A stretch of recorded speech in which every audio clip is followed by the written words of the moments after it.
அல்லாஹ்வின் தூதர் ஸல்லல்லாஹு அலைஹி வஸல்லம் அவர்கள் கூறினார்கள், நரகத்திற்கே உரியவர்களான நரகவாசிகள் நரகத்தில் இறக்கவும் மாட்டார்கள், வாழவும் மாட்டார்கள். ஆனால் தம் பாவங்களால் அல்லது தம் குற்றங்களால் நரக நெருப்பிற்கு ஆளான மக்களை உடனே இறைவன் இறக்க செய்து விடுவான்.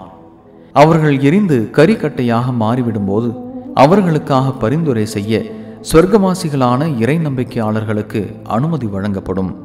உடனே அவர்கள் தனித்தனி கூட்டங்களாக கொண்டு வரப்பட்டு சொர்க்க நதிகளின் படுகையில் பரப்பி வைக்கப்படுவர். பிறகு சொர்க்கத்தில் இருப்பவர்களிடம், சொர்க்கவாசிகளே, அவர்கள் மீது தண்ணீரை ஊற்றுங்கள் என்று கூறப்படும். அவ்வாறே ஊற்றப்படும். உடனே அவர்கள் வெள்ளத்தில் மிதந்து வரும் விதை பயிர் முளைப்பதை போன்று புது பொலிவுடன் மாறிவிடுவார்கள்.